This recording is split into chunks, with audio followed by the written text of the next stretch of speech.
শোন রে মা, তোর একমাত্র ছেলে তোকে ফেলে রেখে যেতে পারে, কিন্তু আমি তো একজন কবিরাজ। আমি তো আমার ধর্ম তো চিকিৎসাপাতি করা, লোকজনের ভালো করা। আমি তো মা ফেলে দিতে পারি না। এই তোর মতো কত রোগী ভালো করে দিলাম, তাই এখন দেখা যাক উপরওয়ালার ইচ্ছা তোকে ভালো করে দিল। এই যে ওষুধপাতি নিয়ে এসছি, ওষুধপাতি খাওয়াবো, তারপর সে তেল তেল দিয়ে মালিশ করে দিব, তাহলে পরে উপরওয়ালার ইচ্ছা ভালো হয়। আশা করি তুমি একবারে ভালো হয়ে যাবে না। ওষুধপাতি দিচ্ছি, খাও।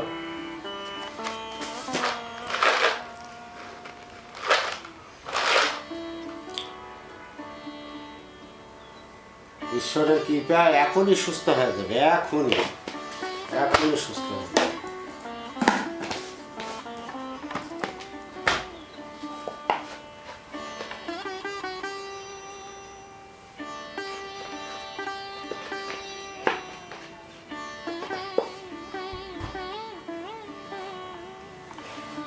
এই পায়ের তো সমস্যা মা, এই হাতেরও সমস্যা, দেখি হাতটা একটু আই গেলাম মা। আচ্ছা, তেল পরে দিই, আমি তো একটু ঝাড়া ফুল বেশি দিই। এরকম হাজার হাজার রুগী ভালো করে দিছি মা। 80 সালে সিংড়া ফেরিঘাটে ফেরদুস নামে চেংড়া, ওর 4 হাত পা চলে গেছিলো, তখন ওকে ভালো করে দিছি। ওর বউ 18 দিনে চাল নিয়ে বাপের বাড়ি চলে গেছে, যার ভালো হবে না। তখন আমি বাড়ির থেকে ধান দিছি, চাল দিছি, দিয়ে ওই চেংড়াকে ভালো করে থুইয়া ওই চেংড়া এখন সিংড়া পেট্রোল বানাতে জায়গা কিনেছে, কিনে তার 2টা বউ, এখন বাচ্চা কাচ্চা 5-6টা, এখনও ভালো আল্লাহ রাখিছে। তো কোথাও হচ্ছে আরও হালদার করা একজনে ভালো করে থুছি, সেটা হলো 85 সালে, এখনও সে জীবিত আছে। সে গ্রাম হিসেবে আমার বৌদি হয়। সাঁতাল পড়া 5-6টা ভালো করে থুছি। কালী নামে এক লোক, তার 4 হাত পা চলে গেছিলো, সেটাও ভালো করে থুছি।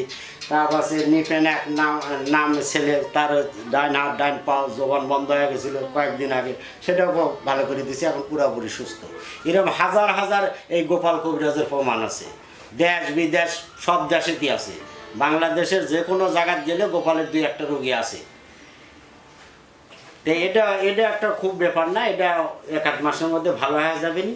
তো এখন রেস্ট করো মা, আমি হচ্ছে কিছু ওষুধপাতি বানিয়ে নিয়েছি, তোর জন্য কিছু ওষুধপাতি বানিয়ে নিয়েছি, নিয়ে এসে খাওয়াইবো, তারপরে আস্তে আস্তে সুস্থ হয়ে যাবে।